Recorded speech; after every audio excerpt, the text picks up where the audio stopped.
Hi friends, இந்த வீடியோல OBT 357 Biotechnology in Healthcare. So இந்த சப்ஜெக்ட்ல இருக்கக்கூடிய இம்பார்ட்டன்ட் டாபிக்ஸ் எல்லாத்தையுமே பார்ப்போம்.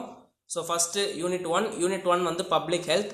ஸோ இதில் வந்து 3 டாபிக்ஸ் எடுத்திருக்கோம். அதில் நீங்கள் வந்து first determinants of health, social determinants, economic, cultural, environmental, education, genetics, food and nutrition, இந்த ஒரு டாபிக் படிச்சிட்டிங்கனாலே மோஸ்ட்டாக நமக்கு ஆட் அண்ட் கொஸ்டின்ஸ் எல்லாத்தையுமே அட்டன் பண்ணிட முடியும். அது போக நீங்கள் படிக்கிறீங்கன்னா public health versus medical care, then role of different disciplines in public health, இது மூணுமே இம்பார்ட்டன்ட். மூணுத்தையுமே ப்ரையாரிட்டைஸ் பண்ணி படிங்க. ஸோ அதில் ரொம்ப ப்ரையாரிட்டைஸ் பண்ணி ஃபர்ஸ்ட் அண்ட் 3 டாபிக்ஸை பார்த்துக்கோங்க, ஓகேவா? த நெக்ஸ்ட் யூனிட் டூ வந்து கிளினிக்கல் டிசீசஸ். ஸோ கிளினிக்கல் டிசீசஸில் நமக்கு கம்யூனிகபிள் டிசீசஸ், நான் கம்யூனிகபிள் டிசீஸ்ன்னு 2 கேட்டகரிஸ் இருக்குது.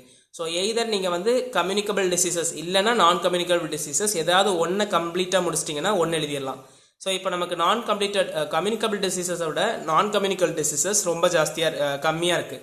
ஸோ அதனால் நான் அதை எல்லோ கலர் டாப்பிக்கில் போட்டிருக்கேன். Diabetes mellitus, atherosclerosis, fatty liver, obesity, cancer, இந்த 5 டாபிக் இருக்குது. இதுலேயுமே உங்களால் படிக்க முடியாதவங்க ரொம்ப ப்ரையாரிட்டைஸ் பண்ணி படிக்கணும்னா இந்த டயபெட்டஸ் மெலிட்டஸ், ஓகேவா, sugar, then after that cancer, அதுக்கப்புறம் ஆந்த்ரோஸ்க்ளீரோசிஸ், இது மூணுத்தையுமாவது ரொம்ப ப்ரையாரிட்டைஸ் பண்ணி படிச்சிருங்க. த நெக்ஸ்ட் யூனிட் த்ரீ வந்து வேக்சினாலஜி. வேக்சினாலஜியில் நமக்கு 3 டாபிக்ஸ் கொடுத்துருக்கோம்.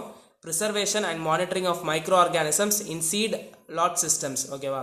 த next live attenuated and killed vaccines, then conventional approaches to vaccine development, இந்த conventional approaches to vaccine development, then preservation and controlling of microorganisms in சீட்லெட் systems, ரொம்ப important, prioritise பண்ணி படிச்சிருங்க.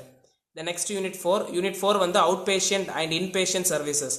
So இந்த outpatient and inpatient சர்வீசஸில் either நீங்கள் 1 படிங்க இல்லை 2 படிங்க. At least உங்களால் 1 ஃபுல்லாக கம்ப்ளீட்டாக படிக்க முடியும்னா 1 எடுத்துக்கோங்க, இல்லைனா 2 ஃபுல்லாக கம்ப்ளீட் பண்ண முடியும்னா 2 எடுத்துருங்க. தென் இன்கேஸ் நீங்கள் வந்து மிக்சடாக தான் படிக்கிறேன், என்னால் அவ்வளோலாம் படிக்க முடியாதுன்ற கேசஸில் யூனிட் 2ல் நியூராலஜி, எண்டோஸ்கோபி, கார்டியாலஜி, இது மூணுத்துமே கம்பல்சரியாக முடிச்சிருக்கணும். ஸோ நியூராலஜி, கார்டியாலஜிலாம் ஆல்ரெடி நீங்கள் கொஞ்சம் பார்த்துருப்பீங்க. எண்டோஸ்கோபி நமக்கு யூனிட் 5லுமே வரும், ஓகேவா. ஸோ அதனால் எண்டோஸ்கோப்பியும் ஜாயின் பண்ணி இதிலே படிச்சிருங்க. இன்கேஸ் நீங்கள் இது மூணுத்தையும் முடிச்சிட்டிங்க அப்படின்ற கேசஸில் பல்மனாலஜி, கேஸ்ட்ரோ என்ட்ராலஜி, இதை முடிக்க முடியும்னா பாருங்கள். ஆர்எல்ஸ் அவுட் பேஷண்ட் அண்ட் இன்பேஷண்ட் சர்வீசஸில் surgical units, OT medical units, அப்புறம் physical medicine and rehabilitation, neonatal units, இதெல்லாம் என்னன்றதையா தெரிஞ்சுட்டு போயிருங்க, ஓகேவா. ஸோ இதெல்லாம் தான் யூனிட் 4ல் இருக்கக்கூடிய topic. Then unit 5 basics of imaging modalities. இதில் நீங்கள் அட்லீஸ்ட் இந்த 3 டாபிக்ஸாவது படிச்சிருக்கணும். ஒன்று வந்து diagnostic x rays, then computer tomography, MRI, magnetic resonance imaging, இந்த 3 டாபிக்ஸ் கம்பல்சரியாக படிச்சிருக்கணும். அப்போ தான் யூனிட் 5ல் ஒரு கொஸ்டின் அட்டன் பண்ணுறதுக்கு மோர் சான்சஸ் இருக்குது, ஓகேவா. ஸோ இதெல்லாம் தான் நமக்கு வந்து